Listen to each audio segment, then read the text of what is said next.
e deseja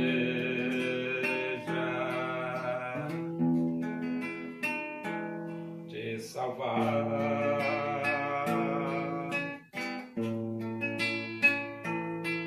Seu filho morreu na cruz,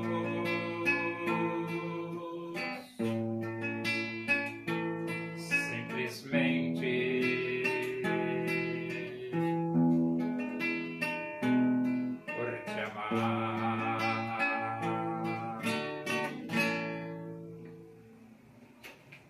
Vamos abrir a Bíblia Sagrada, Epístola de Paulo, segunda Epístola de Paulo aos Coríntios, capítulo 5. Vamos ler do versículo 18 até o versículo 3 do capítulo 6. Diz assim as Escrituras Sagradas, a palavra de Deus. Ora, tudo provém de Deus, que nos reconciliou consigo mesmo por meio de Cristo e nos deu o ministério da reconciliação. A saber que Deus estava em Cristo reconciliando consigo o mundo, não imputando aos homens as suas transgressões, e nos confiou a palavra da reconciliação. De sorte que somos embaixadores em nome de Cristo, como se Deus exortasse por nosso intermédio. Em nome de Cristo, pois rogamos que vos reconcilieis com Deus. Aquele que não conheceu pecado, ele o fez pecado por nós, para que nele fôssemos feitos justiça de Deus. E nós, na qualidade de cooperadores com ele, também vos exortamos a que não recebais em vão a graça de Deus, porque ele diz: eu te ouvi no tempo da oportunidade e te socorri no dia da salvação.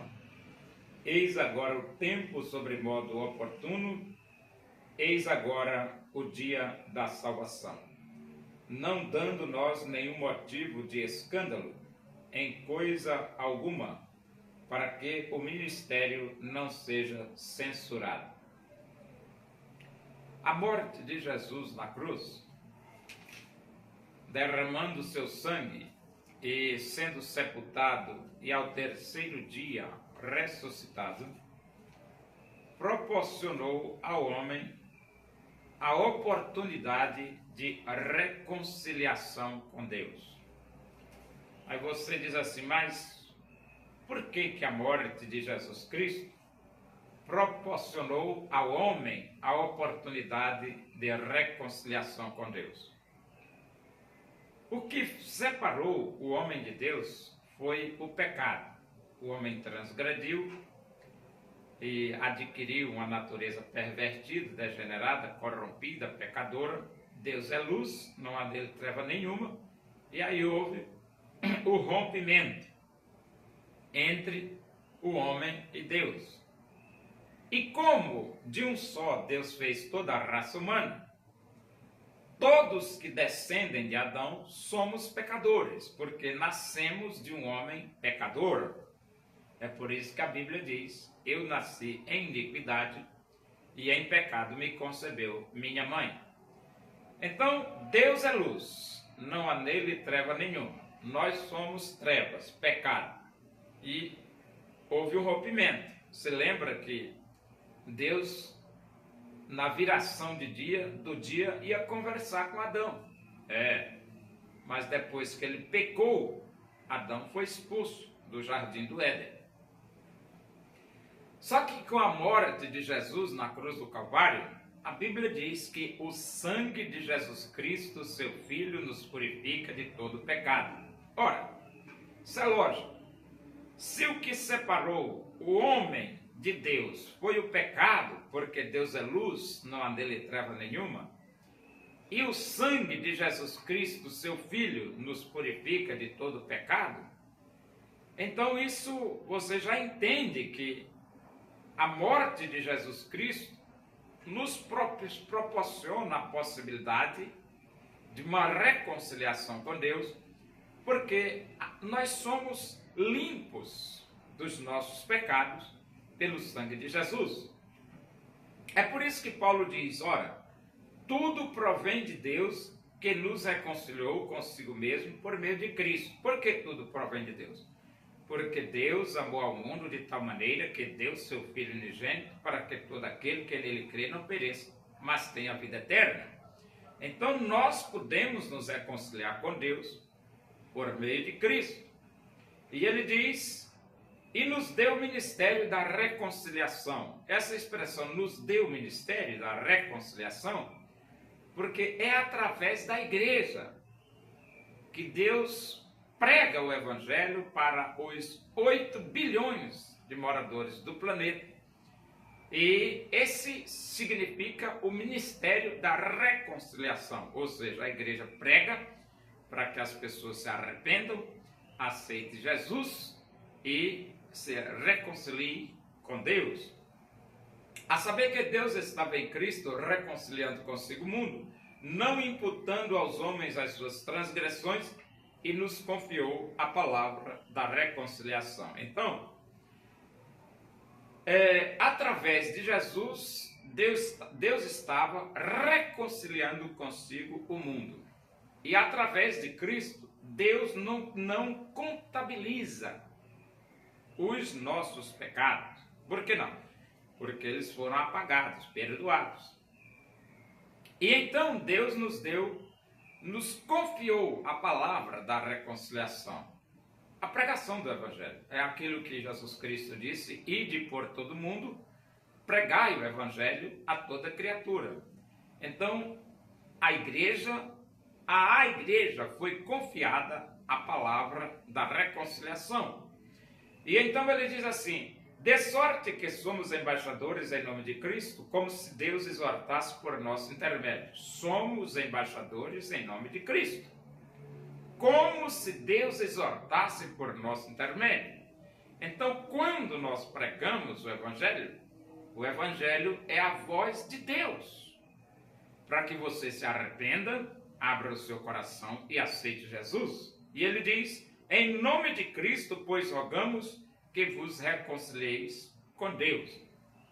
Essa expressão bíblica, em nome de Cristo, pois rogamos que vos reconcilieis com Deus, é um convite. É um convite para você crer em Jesus, abrir o seu coração e aceitar Jesus como seu Salvador. Porque a única forma de você se reconciliar com Deus é através da aceitação de Cristo como Salvador de sua vida. E você diz, mas por que assim? Porque só existe um mediador entre Deus e os homens.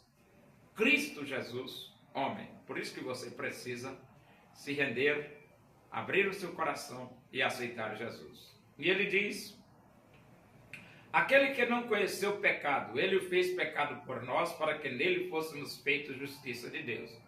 Cristo não conheceu o pecado, mas Deus fez de Jesus pecado por nós, para que nós, através de Jesus, fôssemos feitos justiça de Deus. Então, quando você aceita Cristo, você é revestido da justiça de Cristo, você é feito justiça de Deus.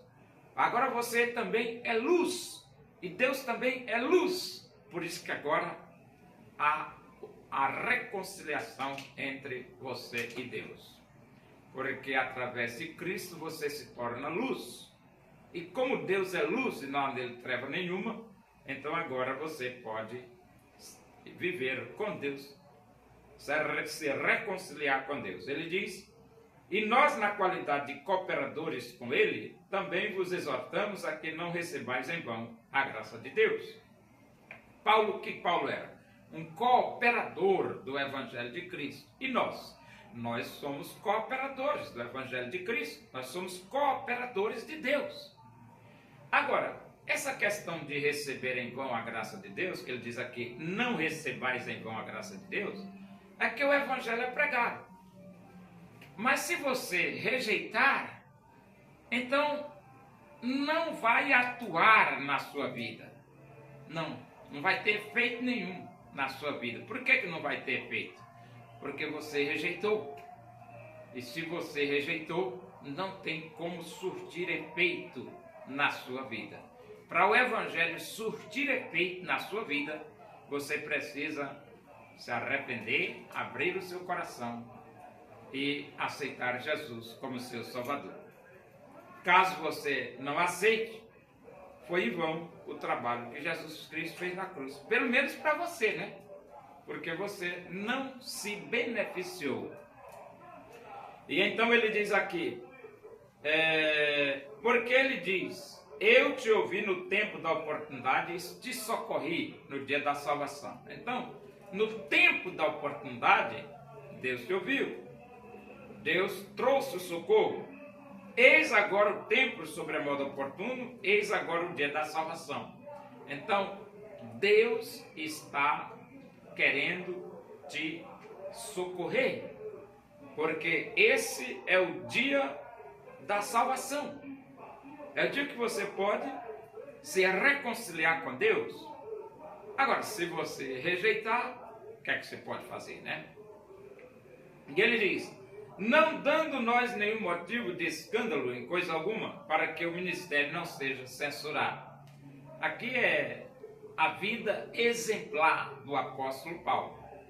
Quem prega o Evangelho precisa ter uma vida exemplar, assim como Jesus também teve uma vida exemplar.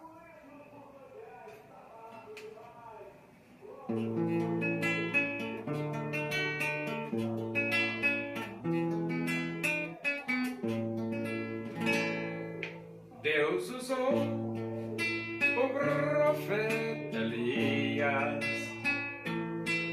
demonstrando o seu poder, pois ele se dedicou servindo a Deus com prazer. O povo reconheceu que só o Senhor é Deus, buscando de coração em todo caminho ser. Oremos, agradecemos a Deus por esse momento, na tua presença aí. Que o amor de Deus, a graça do nosso Senhor Jesus Cristo, a comunhão e a consolação do Espírito de Deus seja com todos nós aqui, com todo o teu povo em toda a face da terra, hoje e para sempre. Amém. Bom dia, que Deus os abençoe.